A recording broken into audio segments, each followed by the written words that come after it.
Oh boy, that was worth the wait. International breaks. Ah, so painful. But do you know what? The wait for this game, the anticipation, it was so worth it. The payoff, oh my God, that was sensational. Absolutely sensational. Eze, well done, Eze. Just, oh. For those of you who don't know, Eze was this close to joining Tottenham in the summer. Now, bear in mind, Eze grew up as an Arsenal fan, okay? Obviously, it's not ideal that he even entertained going to Spurs, but I get it from a professional standpoint. I guess he was looking to take a step up from Crystal Palace, which I'd argue Tottenham isn't much, but you know, Champions League football, one of the greatest stadiums in the world. I get it. I do. I understand it. But guess who swooped in and stole him? And then he's gone back to hat-trick. He could have had 4 or 5 against them today. Absolutely brilliant. And for those of you who didn't watch the game, this richarlison goal was a joke. Look at this. He's lobbed the keeper from, I think it's 40 yards. Does it say here how far out it is? Oh, who cares? It's so frustrating that it's 4-1 and not 4-0. It really is so annoying. You know, this Chelsea record, how many goals did they concede? Was it 15 over the course of a season? I know it's probably not going to happen, but I really want it to happen, obviously. But there is one gripe I have, okay? And there's one thing that I will go to bed tonight praying, okay? I'll be thinking about this. I'm not even religious, but why, oh why, didn't Raya's parents gift him just 2 or 3 more inches of height? Why? Why is Raya short? I guess you could argue it's one of the reasons he's so good. Because he is smaller, he's more agile potentially, but come on, if he was 6'2", 6'3", he saves that. I save that, okay? It's so annoying. I will say, okay, whilst we're on the topic of that goal, a lot of people might be blaming Raya. So it was this half. It happened in this half. Raya's kind of on the penalty spot, maybe just beyond it. It really isn't his fault. I think you could make an argument that actually he's in a very good position. That's where a goalkeeper should be when we've got possession. He's an option to pass to, okay? And Raya and a lot of modern goalkeepers do push up the pitch a little bit more. It's unfortunate that, one, Zubimendi didn't release the ball and he's lost it. And two, that out of absolutely nowhere, Pigeon Man himself, Richarlison, with an inch perfect, I'm talking centimetre perfect, lobbed effort from 40, 35, it might be 30 yards, I don't know, straight into the corner or just about on the inside. It's unbelievable. It's top quality from Richarlison. And let's continue talking about Tottenham for now because I'll gush about Arsenal for the rest of the video. Thomas Frank, okay, I'll be frank about this. I really like him. I really like Thomas Frank. The Brentford version. This Tottenham version, I think they started quite well. It looked promising. They looked pretty okay at the start of the season. I thought, okay, Thomas Frank, he's got them more organised, you know, maybe a new system since Ange has left. They'll be more defensively solid, but also very difficult to break down. And when I think of Tottenham of recent years, I think of fragile. Okay, very good potentially with the ball. Okay, very dangerous on the break.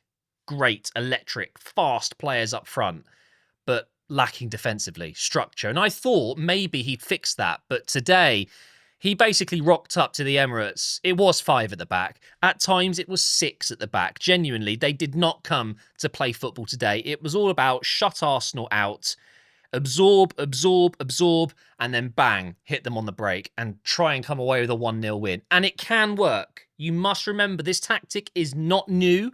It's been around for a long time, where a team that's facing relegation might go to a team that's looking to win the title and they just sit. Okay, they played like a relegation team today. I'm presuming Tottenham fans are watching right now. If there are any of you out there, I know there's not many. I'm joking, obviously. You will have to agree. I'm sorry, there's no way around it. The way you set up today, I'm not saying the way you played for the whole game, but the way you set up today, on the pitch, on paper, I mean, it looks like a 3 at the back, but on the pitch, it's a 5 at the back, and it's a 6 at the back, and it's 2 midfielders that sit back. It's trying to hit them on the break. It's what you do when you're trying to scrape a 1-0 win on the break, you know? It's what teams that don't have good quality do.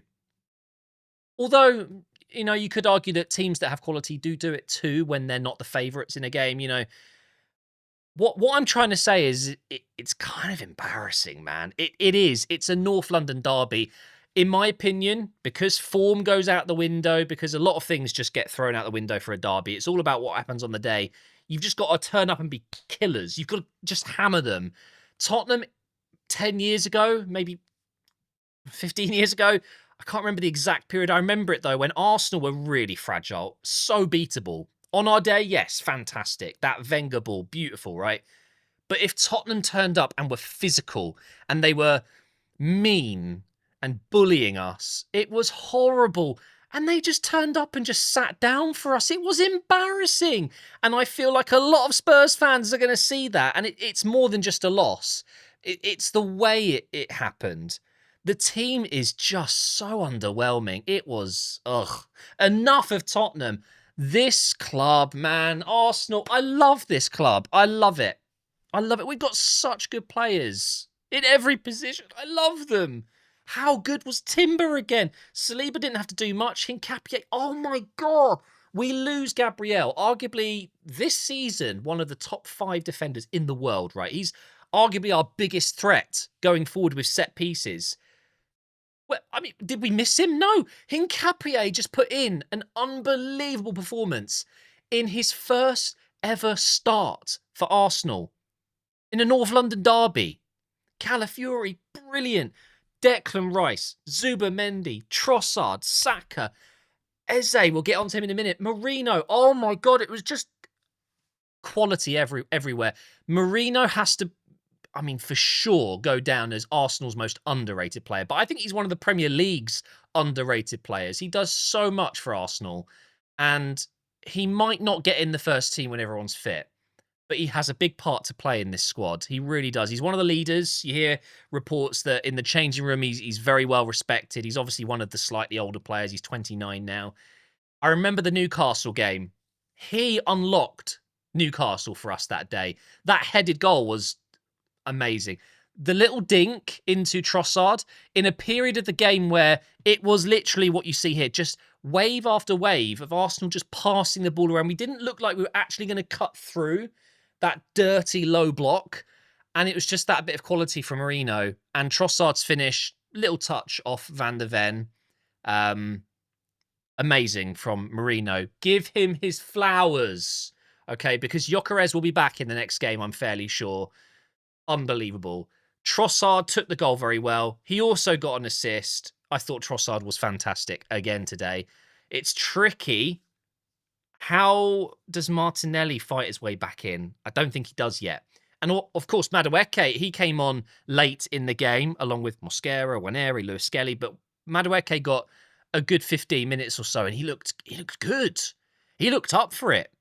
So fantastic news to have them coming back. I wish Saka got an assist or a goal today. I thought he put a lot of work in. He was brilliant today. Captain as well. Amazing at the age of 24. But come on, just forget about the rest, guys, because Eze, literally laughing. I've already changed my Discord picture.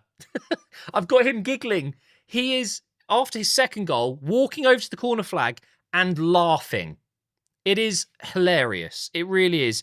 I wish he wasn't close to signing for Tottenham. Of course. It's not really a nice thought, is it? And we've had Arsenal fans playing for Tottenham in the past. I remember when Doherty from Wolves signed for Tottenham and it all came out that he's actually an Arsenal fan. He had to delete loads of tweets. And it is a bit stinky, isn't it? But it is funny. And this goes down for me as one of the most hilarious moments of the season so far. Maybe in recent history, I can think of, it's just so funny. It is hilarious to me that Tottenham, the club themselves, the staff, the players, but the Tottenham fans would have been so excited at the thought of Eze coming in, and it was so close. And then Havertz picks up an injury. Now, I'm not saying they're the same player, obviously, but clearly an opportunity arose. And probably wouldn't have happened without that injury. Let's be honest. If Havertz didn't get injured, I don't think we go in for EZE. And we swoop in and we steal him. And he's an Arsenal fan. He's obviously he's a very religious player. His celebration is always thanking God. He talks about God's plan and let it all work out. And look what happened. It is absolutely incredible. You know, I mentioned it earlier in the video. I'm not religious myself, but I get it. I understand that he must be just absolutely...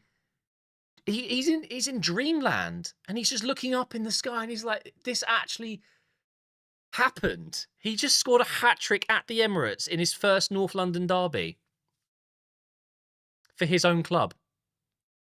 If he doesn't go home tonight and have the most amazing sleep, then I feel for him. Amazing from EZE, amazing from Arsenal, amazing from Arteta. We just dominated. And now, if we go and look at the Premier League table, of course, we are now a massive 6 points clear. 6 points clear going into the game against Chelsea. I mean, City will probably win against Leeds. I'm not even looking at Liverpool now. They're down in 11th. Oh, my God, it's shocking. But if we beat Chelsea... I can't see anyone catching us. I don't think Chelsea are a real threat anyway. I'll be honest, guys. I think they obviously are very good, and they still have, you could argue, 2 starters to come back with Palmer, Colwill, but I just don't quite see them at that level yet. For me, I'd still be more worried about City and Liverpool for sure. Yes, even Liverpool. I'm not going to talk about that because this video is all about what happened today, but yeah, if we can come away with a big win against Chelsea, I mean, we'll be on 32 points. Chelsea will be on 23 still. City will probably be on 25. I mean, who are Liverpool playing next? They've got West Ham. I mean, who knows? It's just, it's all kind of panning out. But I just don't want to get ahead of myself just yet. I predicted Arsenal would win the title for the first time ever since doing Operation Arsenal. I openly said it at the start of the season. I predict Arsenal will win the league. But still, 12 games in, I'm still so just... I don't really want to say it, but I do believe it. I do. I truly believe it. At least everything seems to be falling into place. But we will see what happens. Thank you for watching, guys.